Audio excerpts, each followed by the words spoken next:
LCBN television broadcasts 24/7 on UK Freeview Channel 271, Roku TV, Amazon Fire TV, Android TV, Apple TV, Google TV, See Love World, LCBNTV.com, LifeComTV.com.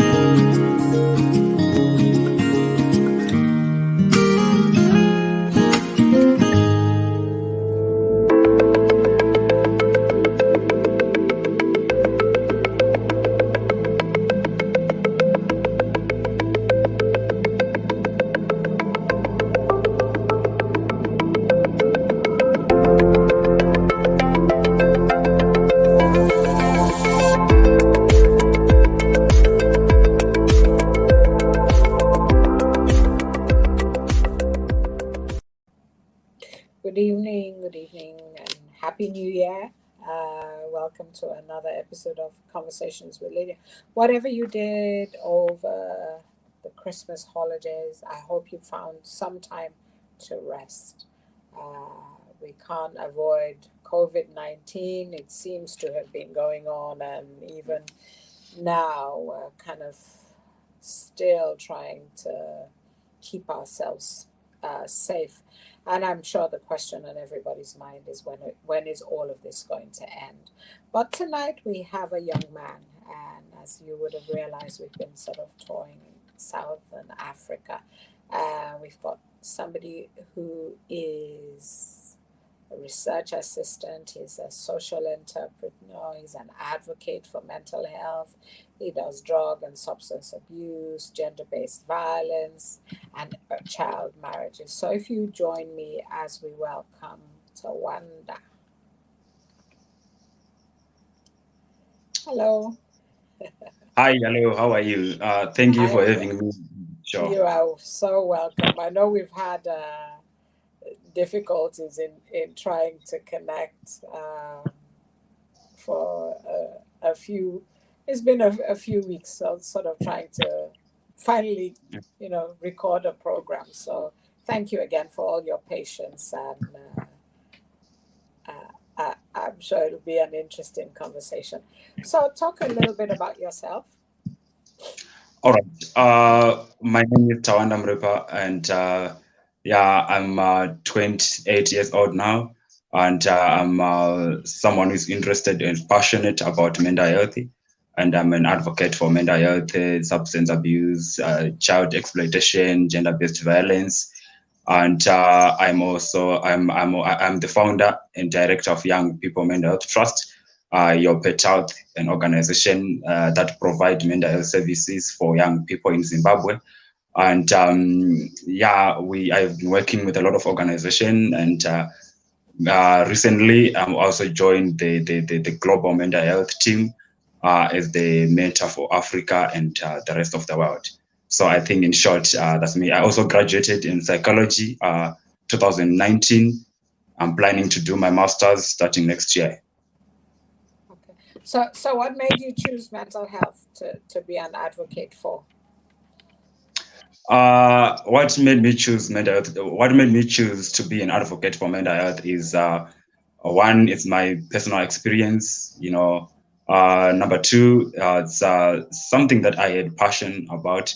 And looking in Africa, as you mentioned earlier on, I'm a researcher I am someone who is interested in research. I find a gap between mental health issues and how it is being neglected by the system, by the society, by the parents, by the institutions. So I realized that as young people, it's time for us to start something to advocate, and it's mental health. I started to advocate for mental health and to encourage other young people to also advocate for mental health, especially in low middle income countries like Zimbabwe. Okay, all right. So what you're saying is, from research, you identified a need or gap. Why do you feel like mental health is so neglected? It's neglected even in developed countries, and even I think more so in less developed countries. Why do you think that is? Is it something cultural? Is it what is your Okay. What I think is causing this neglect in terms of in mental health is number one, we find out people, they really don't understand or they really don't know what mental health is, and some of these causes are social. So the people still try to stigmatize or try to say you are lazy. There is no such a thing called a mental illness or called depression, because you can't be suffering from depression, living in an African society. They said that you are lazy. They also label depression as something to do with laziness or to do with spirituality, or yeah. So it's a topic which has been neglected, and it's a topic which is so broad, so that people, they don't really understand what mental health is. Also, they don't really understand what causes mental health. So we find out that if someone is suffering from mental health illnesses or disorders here in Zimbabwe, we tend to look at it within the spiritual perspective rather than a medical perspective. So we realize that we also label that maybe it's God punishing that person, or maybe spirit mediums, witchcraft, something like that. So at the end of the day, the subject on itself, it's compromised, and at the end of the day, it's being neglected, and no one is willing to talk about those hard topics, or or those hard issues going on within the society. So, and also when you realize about the budgets, the national budgets within our country here in Zimbabwe, realize that it was announced 2 weeks ago, but budget for mental health is zero cent. There's nothing allocated for mental health issues, which is a big worry for someone like me, for someone who's advocating for mental health issues. So we find out and realize there's a lot of awareness even within our leaders. They don't really understand. They don't really know what mental health is. So when we're talking about mental health, I think I should take you back. When we talk about mental health, yeah, we're talking of mental health is not bad. It's what is bad is we are talking of mental health. Like, mental health is just like someone, like I'm having a headache, right? The head is not the problem. The problem is the pain, and we call it a headache. It's same as mental health. Mental health is not a problem. Mental illness, that's the problem. So we don't really know and differentiate what is mental health, why is it important, why how can we say this person is suffering from mental health illness or from mental health disorders. So we really need to maybe to spread awareness, to educate people that mental health illness is going to be caused by some of the it can be a medical issue rather than a spiritual or a cultural perspective. So I think that's where we are lagging behind as Africa. Mhm. So I think what you're saying is that when we hear even how to look after our mental health, our concept automatically goes to mental illness. So we need to look after our mental health, and then we need to treat mental illnesses. And some of the illnesses actually are not recognized or not acknowledged, and can sometimes be passed off that, oh, the person is lazy, somebody has put a spell on them, God is punishing them in one way or the other. So there's some of these things are kind of ignored or excused away in some logical fashion. And I've heard, like, for instance, I can use Nigeria quite boldly, that people sometimes are taking to churches in the hope of being saved, or sometimes to a herbalist in the hope that, whatever spell has been put on the person, that would be the cause of treatment. Is that similar in Zimbabwe? Sorry, I didn't hear you properly. You didn't hear. I said, like, I'll use Nigeria as an example because I know of that. That sometimes people are taking to church or to a herbalist in the hope of finding a cure if somebody is unwell. Yeah. Does something similar like that happen in Zimbabwe? That was my question. Yes. Here in Zimbabwe, we have a lot of problems dealing with church leaders. Church leaders, they don't acknowledge or they don't realize that there is a problem called mental health illnesses. So what they do is they feel like someone has been fighting maybe demons or something like that. I have an experience last month. I encountered a patient. She was suffering from depression. It was minor depression. We actually identify it on earlier stages, and then we talk to that person, and then we have an encounter with the pastor. With a pastor, and her pastor was like, "No, this person is not suffering from mental health illnesses. So you guys, what you are saying is wrong. I just need to go home and to pray with her, and she will be fine."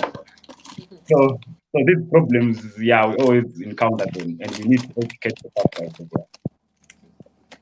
Okay, so that it seems also that is one way that people think it can be cured, but I guess we know that there are other ways of talking therapy. There is medication, or even a combination of both. So there's the cultural aspect, there's the spiritual aspect, and then there is the, I guess we'll say, so, the social economic state of some parts, if not most parts of Africa, that actually causes quite a lot of mental health or mental distress. But it's not sometimes the two are not put together. Oh, is that your question?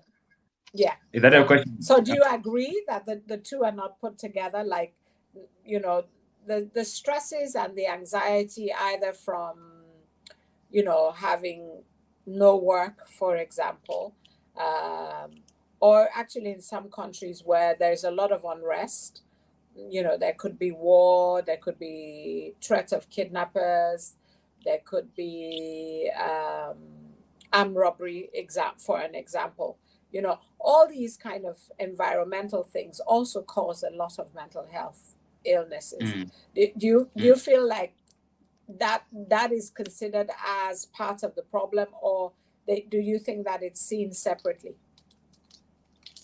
Yeah, I think it's separately. We view those things separately. I was at this conference here in Zimbabwe. We had a boot camp last month. So there was this guy. He was like, I think we need to start to come up with our own definition of mental health, and also we should also start to come up with our own list of mental health illnesses based on African context. So he was highlighting that maybe it's something called, I don't know, but to do with poverty, which is related to mental health illnesses. So he was like, I think there should be poverty disorder, because a lot of people here in Africa, we suffer from mental health because of poverty. We don't have money. And then we start to develop anxiety, stress, depression, something like that. But is it common in the first world class? Someone can suffer from mental health illness because they don't have money. So we realized that maybe we should also come up with Africa and then develop some concept or some disorder related to lack of financial support or lack of financial institutions, or just because of poverty. And then we say poverty is mental health disorder. I don't know. So I think we differentiate the two. At the same time, we also try by all means to combine them, but 80% we differentiate the two. 80% we differentiate the causes of mental health disorders, through financial crisis, and the cause of mental disorders through other natural causes like what we mentioned, culture, spirituality, and family history, and also genetics. So there's we separate them here in Africa. I don't know. And it's a way of almost giving a fix. This can't, the illness is isolated, so it's something different. That didn't trigger it, or that didn't bring it to pass. Yes, people in developed world suffer. Yes, it can bring, but most of the time it's actually debt.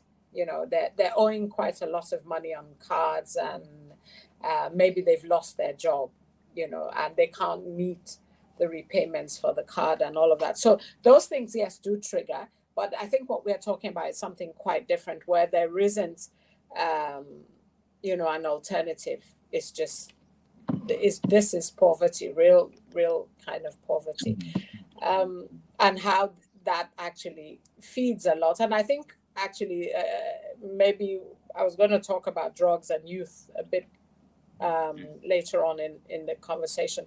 But I think also that might be a trigger for the youth actually turning to drugs, because there's this feel of no future if one is sometimes educated and there's no work.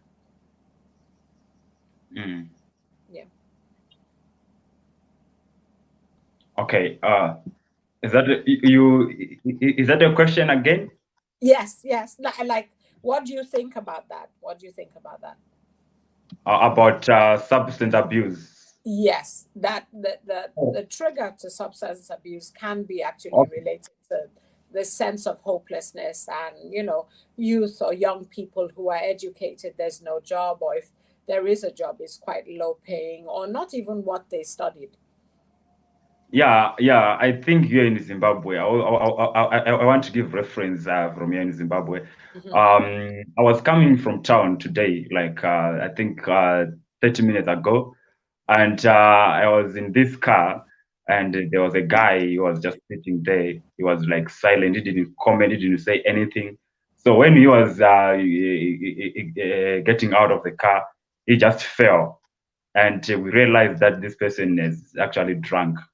He couldn't walk, and he couldn't, so and we started to discuss the cause now, and I was like, and people were like, okay, it's poverty. We try to drink alcohol so that we can forget, so that we when we get home, we just fall asleep. We don't have conversation with our kids and our wives. We just go home and just sleep, and then so a lot of people here in Africa or here in Zimbabwe, they are using substance abuse as a way to escape, exactly, to just run away from their mental health illnesses. But we are saying here, you can't use substance abuse to treat depression, to treat mental health illness. I think what we need to do now is to educate them, to say you should seek adequate help. You should seek counseling so that we do away with your depression. But again, the cause is unemployment. The cause is lack of money or lack of financial support. So again, if you could come and tell that person that go and seek counseling, he or she will be like, no, what is that? I don't have money. And if it doesn't deal with the problem, I need to eat. Like in the next 2 hours, I need to eat. In the next 2 hours, I need to provide for my children. In the next 3 hours, I need to provide for my wife. So what are you talking about? Are you saying I should go to counseling, or are you saying I should look for money? So at the end of the day, counseling, it won't be the first priority. It will be the last of the least priorities. So this priority now, they can use, okay, let me just try to look for money. And then maybe 6 hours down the line, they couldn't find anything. And then 7 hours, he will be like, no, let me just accept. Let me just run away from these stresses. Let me All just the take demands. Mm-hmm. yeah, exactly. Let me just take substances, and substances are very cheap. You can find one 50 cents can buy a bottle of about 500 mil Mm-hmm. of this drug. Yeah, so someone can actually just take one and then flood, and then they are done, and then they are gone. So I think that's the problem that we are having in Africa. Substance abuse, lack of jobs, lack of employment can actually lead someone to use substance abuse because they would try to run away from the mental health illnesses. Okay. And so, what made you decide to set up this mental health trust that you have for young people, for the youth? What? Yeah. Okay, all right. What I said earlier on, we realized that here in Zimbabwe, we don't have an organization that really focus on young people. So when I finished my first degree, in psychology, I realized that instead of me looking for jobs, maybe I should actually bring in something for young people. So I then used my own experience, my lived experience. But then I lost my parents when I was young, and I started to I started to go through a lot of challenges when I was growing up, and then I realized that maybe I was lucky or maybe I was strong enough, but there are other children or the other young people who are not strong enough as I was back Mm-hmm. then. So then I realized then I should maybe be a hand for them, starting to this organization where we provide psychoeducation materials, how to deal well with stress, how to deal with depression, how to deal with substance abuse, how to take care of yourself, how to actually realize the importance of financial self-care, how those lessons, providing those lessons so that we can prevent depression, stress, anxiety, and substance abuse. So, so this is now the reason why I realize the importance of this organization and why I should also set up and come up with this uh, organization. So Okay. yeah, I think yeah. Mm-hmm, mm-hmm. No, no. I mean, what you're saying is that you suffered, when you were younger, you lost your parents and there was no support. So you Mm, thought there must be other young people who are coming through who have mm, suffered something similar to me, and how can I help them? How can I mm, be a support for them? How can I give them something that I didn't have? I made it, but it means somebody else who doesn't have as much resilience as me may fall, onto the wayside. So now you set it up, and then the pandemic came. How, how has it impacted kind of the work that you're doing and the youth in Zimbabwe? We are young people. We are so creative. Mm-hmm. so so so when you're talking about the pandemic, for us as the organization and for me as as the leader, we find out a lot of innovative ways to use, and To we quickly continue the adopt. work. Exactly. And we quickly Mm-hmm. adapt to those new ways of work. So what we did is I registered this organization in 2019, and then we did three functions in 2019, October, November, and then I then came to the capital city to register for an MOU with the Ministry of Health. And then Mm-hmm. 2000 COVID-19 happened. And then I started to say, okay, what can we do? And then I come up with this online initiative through WhatsApp platforms. So we Mm-hmm. created Mm-hmm. one WhatsApp platform we created WhatsApp platform, three WhatsApp platforms. It was the first time, and people started to join in. Some from all over the world they started to join in, and then we started to offer psychoeducation support via WhatsApp. And then when I was doing those initiatives, it's cost effective.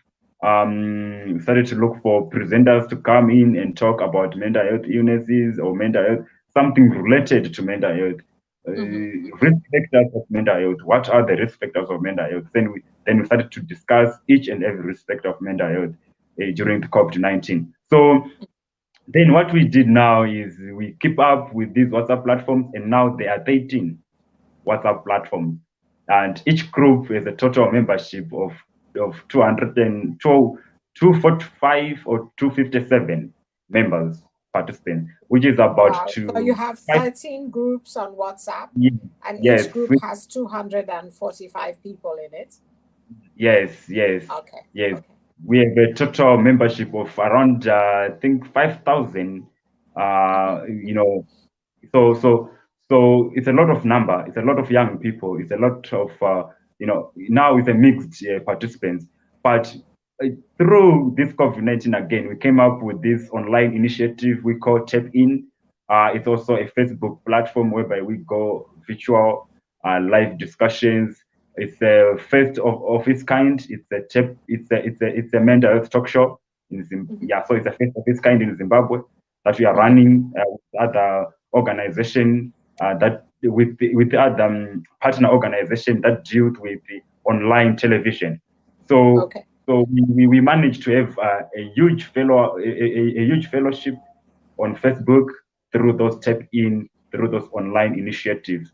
So COVID-19 for us, it's not a problem because we managed to gather people. We have our participants. We have a lot of people, and we are planning to also increase the number of these young people that we engage to. So I believe that we actually reach around 200,000 people through COVID-19 through this era. So imagine if it wasn't for COVID-19, we could have maybe reached 5,000. But because of COVID-19, we start to think and start to utilize the opportunity, in each and every diversity, try to find out what we can do, how you can do, how you can improvise whatever services that you are giving. So that's what we did. Like I said, we are young people. We always come up with creative ideas in trying to reach out to particular people that we are targeting. Yeah, I mean, that's really wonderful to be so innovative. But were you overwhelmed at the response? Because that's a lot of people to support. Yeah. As you see, I am someone who is always busy. I'm someone who's always trying to run. I'm always busy. Like I'm always totally busy because what we do is we have people from even from Nigeria, from UK, from India, from all over the world, and the time differences. I sleep. I think I rest about each and every night, maybe I rest 2 hours or 1 hour. And then, because there's a lot of people coming into my inbox, trying to look for help, and maybe some of those would want me to allocate them counselors all over the world. Because what we do is set up psychologists and counselors all over the world, and then we do referrals to those people.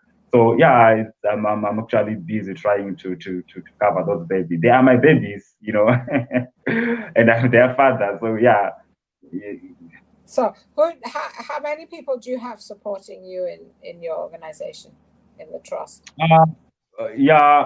Now we have it's around 24 people that we have. It's around 24 people. Also mentioning the service providers, those who can give counseling to people. So we are overwhelmed. Like, to be honest, we are overwhelmed. And is there like at the issues or the kind of challenges, are they mainly youth, and what kind of things are they asking you to help with? Oh, the members. Yeah, the people who join the group, are they young people? Are they older people? Okay. The people who joined the group now is mixed. We have, I think, we have 60% of young people, and another, let's say, 20% it's mid-age, and then the other 10%, those old age. And we also have professionals in there. We have professionals like doctors, professors, all over the world. We have people coming in, joining in. Those people are the ones that guide the discussions. Okay, You know, so you have people from the outside who are managing some of the groups, exactly. the conversations in the group. So what would you say the issues are similar, or are they just varying? What we do is each all right. What we do is each and every month we run a different program. So as I said, Young People Mental Health Trust is an organization that tries to prevent mental health, right? So what we did is we identify the risk factors of mental health. What are the risk factors of mental health? Then we come up with a lot of risk factors of mental health. So each and every month we tackle one risk factor, and then we go to the next, and then we go to the next, and then we go to the next. Up to now, I think we managed to cover 20 risk factors of mental health, and we are still going on. We are still moving, I think we also need 3 years or 4 years for us to say we managed to cover all of those risk factors. And each and every week we do have a session, and we are so consistent, and we make sure that each and every week we did one. So this is like we've done like how many weeks are in a year? I think 52 52. weeks. Exactly. So we managed to come up with 52 different risk factors of mental health only this year. So at the end of the day, we cover everyone else. We cover every person. We cover each and every individual to say, okay, what are you suffering from? So these are the risk factor. These are the intervention. This is what we can do, what you can do to empower yourself. This is what you can do to help someone when you realize or when you notice that they are going through the same symptoms as we highlighted in here. Okay. So how do you fund this? How do you how Um, is it? Yeah, when in terms of funding, the donor is not coming easy. Oh no, oh no. Yeah, the donor is not actually coming to us. We tried to look for funding, but still we couldn't get any. But we are still trying. And next year we are hoping that we are going to open a lot of doors. So these projects, we I myself, I self fund these projects. It's because I just need a small amount of money. Let's say I need $50 per month to make sure that I have an adequate data. I'm always online to make sure that my phone is working very well. To make sure that those people that support the initiative, we also try to give them a little amount of money so that they stay motivated. So yeah, it's actually heavy on me because recently I actually since 2019 I stopped working for anyone. I stopped working for any other organization or for anyone because I realized that I don't have time. So for me, it's the issue of time. I don't have time. So how I get that money is another story. Yeah, so it's another story. So I actually make sure that each and every day I should look for something, but at the same time I should be at work because we have a lot of people, we have a lot of young people coming in, we have a lot of young, I have a lot of babies. I call them my babies because I love them, and so I end up, yeah, it's, I don't know, but God has been amazing. God has been Okay. providing So for it for for, sounds for like you're doing an amazing work, a really big work, but um, you have volunteers all over the world that help you. you have people that are in your organization that you do pay, I'm sure. But from what you're saying, you pay them a token. They deserve to be paid more. And you are really available using your own funds, trying to push out the best kind of help that you can. And it looks like the work you're doing has gone outside South Africa and gone into really all the areas of the world, or all the parts of the world. Okay, well, let's talk a little bit about suicide, because we hear it's the biggest killer between, second largest killer for young people between 15 and 24. Would you say, in your experience, it's a kind of fair statistic? Yeah, it's actually fair. Suicide is taking a lot from us. A lot of people are dying by suicide, especially young people. It's a complex topic, because we now, when we are looking at what is really caused suicide, we find it very, very, very hard and very, very difficult to come up with those causes. But a lot of young people are taking out their life because, through suicide. And we realize that some of the causes of suicide here in Zimbabwe, like this year, was or is issues to do with relationships, toxic relationships.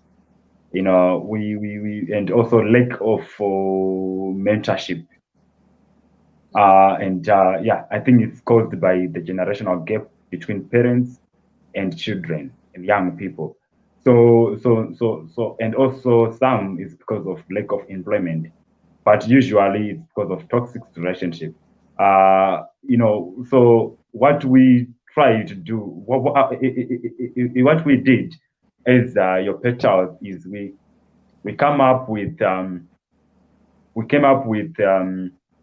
this program that we call sex education, whereby we try to educate parents and kids about how to take care of themselves. How parents can communicate issues to do with relationships among their parents, among their children, I mean. So it's very, very key, and it's very, very important for parents to discuss issues to do with relationships, issues to do with mentorship. Us as boys, we are taught to be like men, but no one teaches us what a man is. You'll be like, be a man. And I'll be like, what is a man? What is it? What is an animal called a man? Because we don't know.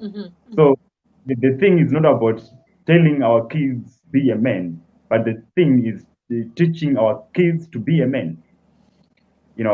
Or teaching our daughters to be mothers, or to be strong, or to be powerful. So it's not about be strong.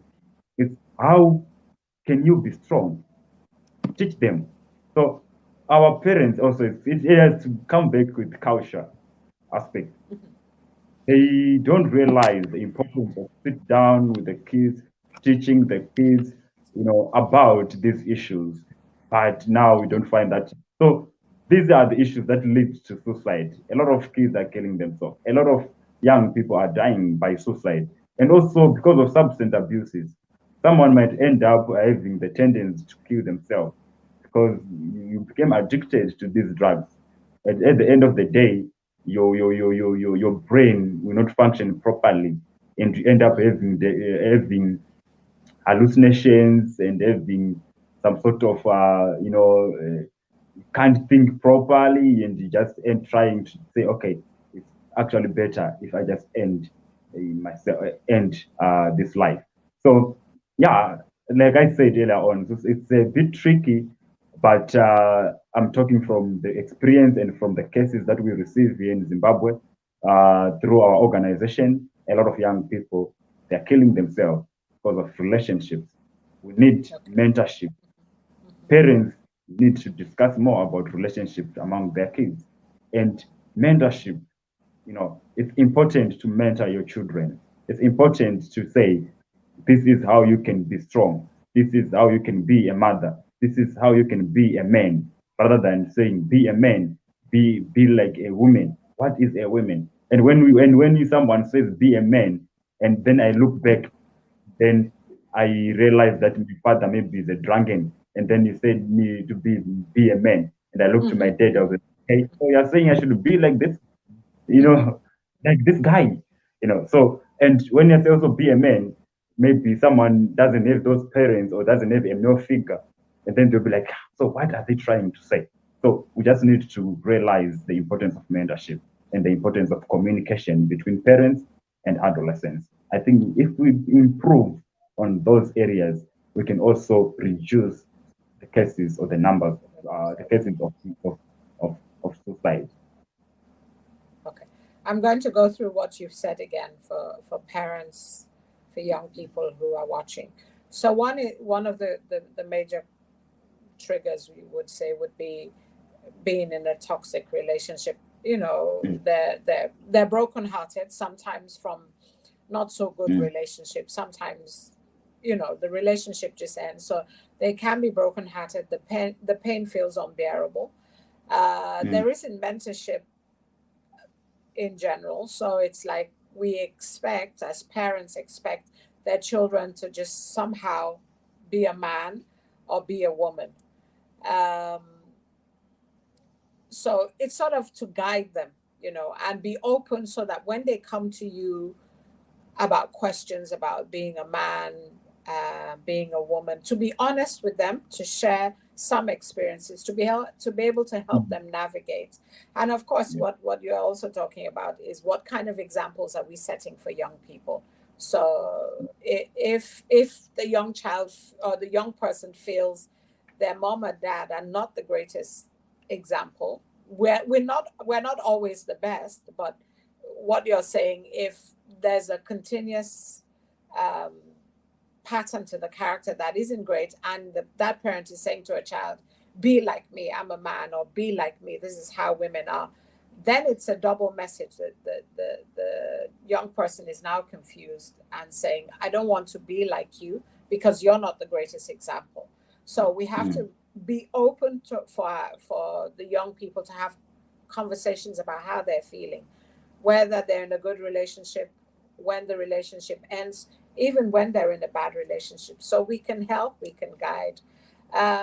Drugs, of course, people get to a stage where, you know, they're no longer functioning as they should. They can make bad choices. So that's something to be wary about. And in the hope that some of these things can help parents who are listening, other people who are supporting young people, to really listen and not to discount, because I think sometimes somebody, for example, a parent who's experienced a broken heart can easily discard a child's feeling and say, "Oh, you'll get over it. You know, this happens to everybody. It's not a big deal." Yeah. Okay. I don't know which to talk about first, because we're kind of coming to time. Let's talk about gender-based violence. Yeah.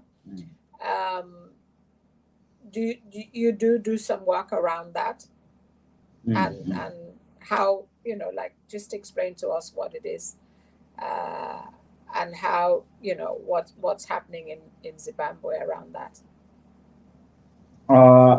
Gender-based violence, and what I realized through research, and also what I am thinking, my personal views are are quite different from a lot of people, and I'm not sure if I'm going to share them, but I will. I will. So I'll try to explain. When it comes to gender-based violence in Zimbabwe, it's a major issue, and it's also supported by some doctrines, Christianity, and some religions, and also some cultural aspect. You know, we are patriarchal society. We just see, you know. So when it comes to this gender-based violence here in Zimbabwe, yeah, the case is many. Is yeah, just like any other country. But now I want to go deep for my views when it comes to gender-based violence. Um, like this year, the theme was actually directed only to women and girls. They stop gender-based violence against women and girls. I'm someone who's an advocate for gender-based violence. I don't support violence in whatsoever form, no matter who is doing it, no matter when and how. I just don't support any form of violence. Not beating only, but the psychological, the emotional, the intimidating, the stalking, the whatsoever violence, I don't support. I'm against it. So when we are saying against women and girls, what are we trying to say? Are we trying to avoid, to exclude the other genders? Now, because of human rights, we have a lot of genders. Let's talk about boys. Let's talk about men. Let's talk about others, his or her. So when you're talking about men, when you're talking about women and girls, what are you trying to say? And also the focus is always on women and girls, women and girls, women and girls. You are giving much attention to the survivors rather than educating the penetrators, right? The penetrators, let's say if the penetrators are like the statistics, they say that women usually experience more gender-based violence than men. So why are we lifting out the penetrators? If we are only looking at the survivors, and then what? And we just give statistics like 1 in 5 women experience gender-based violence, and then what? Let us look at the penetrator. Let us look at the penetrator and try to identify what is the really cause of this gender-based violence. So if we just look at the women and say, okay, we have women, these are your rights, these are what, it is not helping. We have been demonstrating gender-based violence for about a long time ago. But now I think it's time for us to change the concept and involve boys and educate men and realize the real cause, because we are actually focusing on the results rather than focusing on trying to prevent that result from happening. So if we focus on the results, when you see this, like we have five in like 1 in 5 women experience gender-based violence, 1 in 5 girls they've experienced like that, and then what? Let us look back and go into the community and educate the men, try to realize and find the problem. What is it that causes men to beat up women? What is it that is causing women to shout or to harass men? And then we realize it's mental health, and then we realize it's substance abuse, and then we realize it's some sort of cultural aspect or religion aspect. And then we try by all means to educate, to cover that problem. If it is stress, let us talk about that man and then realize, okay, how can we help you to recover the stress? Or what can we do to help you so that you can externalize your anger to something else, not to your wife? Because if people are dealing with this wife and then say gender-based violence against women and what, and then we give emphasis SDG what, number chakat, we're doing what. So I don't feel like it's enough. What I just feel like is I think we should involve like 90% involve the penetrator so that they really understand what it is. They really understand the pain that their partners went through or go through. If we just look at the women and then forget about these penetrators, the abuse will keep up going on. Like, let me share with you this. Usually, when a wife or when a girl is in an abusive relationship, it is very, very hard for that person to move away. So they might report the case, like they might report the case today and say, my boyfriend has beat me up, or maybe I was beaten by my husband. But 2 days later, they go to the police to withdraw the case. You know that, right? Yeah, they withdraw those cases. And then when they withdraw those cases now, they start to live with the same person. And then the same act continues to happen again, over and over. And now they can't report them because they feel like, I did report last month, but I withdraw the case. So if I go again to the police, they will take me not being too serious. You know, they will say, no, you're not serious. So there will be fear, right? And also there will be also the issue of, of societal approval. They'll be like, no, if I tell the society again that I'm being abused, they feel like, maybe I'm useless, or maybe I'm the problem, or why did I go to withdraw the case? So they will judge me. So there's those issues. So let's let's focus on men and boys. Let us educate our children, especially both boys and girls, how to love, how to be in a relationship, how to change the thinking, how to recognize the trigger points. Well, just to reiterate that gender-based is focused on violence towards a woman or a girl, and you are talking actually not only preventing that, but also looking at the perpetrator and seeing how we can help them. If we can help them, that will stop. If we can also encourage the women to speak out, so that change can come within us. Let's move a little bit to child marriages, which is something else in your CV.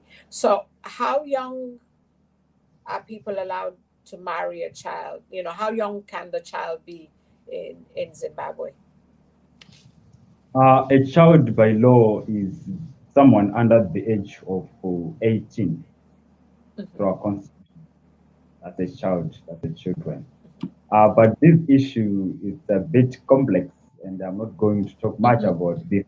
Because we have a lot of indigenous churches that promote child marriages. So it's tricky here in Zimbabwe. It's tricky, and there's a lot of like the one we have the case that happened around August, July, August. A girl, she got pregnant when she was 9, and then she died when she was trying to give birth, because they had taken her to a church for her to deliver a child, and then she lost a lot of blood. And, she died. When she was 9 years. So it's something which is very, very controversial, but the government is trying to support civil society and support also the issue of no child marriages, and so it's tricky and it's complex here in Zimbabwe, like I said. Because some cultures permit it, and some faith groups also permit it. So it's something quite, as you say, controversial, tricky, where we have to deal a lot with various issues. So we're kind of coming to time. So what would you like to leave us with? What I just want to say is this year for us, it was a very, very successful year. But what I just want to highlight is the issue of support and the issue of collaborating as Africa or as the whole world to come up and trying to have solutions that works for our continent and for the whole world as well. we should also come together as Africa in trying to come up with solutions and also with programs that can actually help the whole of Africa and support each other in whatsoever way. And also the issue to do with mental health to the public, it is very, very important to take care of yourself. It's very, very important to realize the importance of mental health. When you're talking of mental health, you're just talking of mental health as it is. Everyone is mental healthy. Everyone is mental health. It now depends when someone is suffering from it, it becomes an illness or it becomes a disorder. But we just need to make sure that there is no harm if someone is suffering from mental health illness. Let us treat them as equal. Let us love them as our brothers, as our sisters. Let us just try by all means to motivate and encourage others. Let us not be the cause for mental health illness, but let us just be one, uniting to fight the discrimination, the stigma around the illnesses, so that we came up with solutions, so that a lot of people can speak up and tell us stories how they fight, how they fought their journey or their illnesses, so that we can come up with solutions that can help a lot of people. And when it comes to drug abuse, let us say no to drug abuse. Drug abuse say no, you can't treat mental health illnesses through drug abuse. Let us go for counseling. Let us seek for therapy, and then we can help each other. In terms of gender-based violence, we say no to gender-based violence. No. Let us just try by all means to communicate to our loved ones. When we are calm, let us just try to love each other and to protect each other, and to, there's a lot that I can share to the audience. I want to say I thank you for having me on your show. You are so welcome. I'm so encouraged by the work that you're doing. Phenomenal work with little or no support.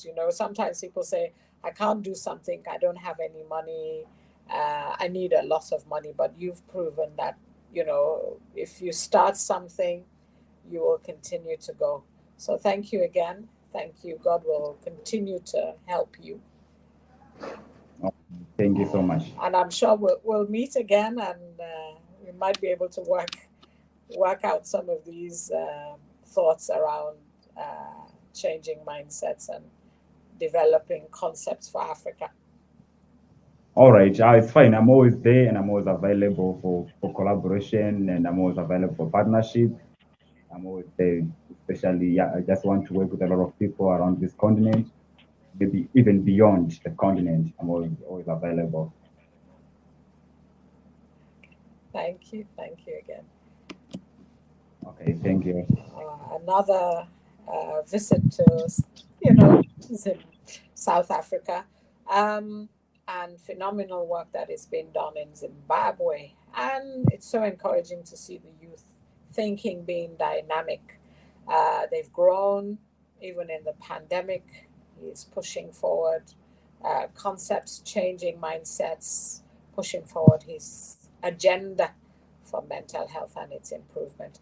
Thank you for watching, for listening, for liking, for subscribing, for recommending, for staying with us all the time. My name is Lydia Khalil, and I will see you next week.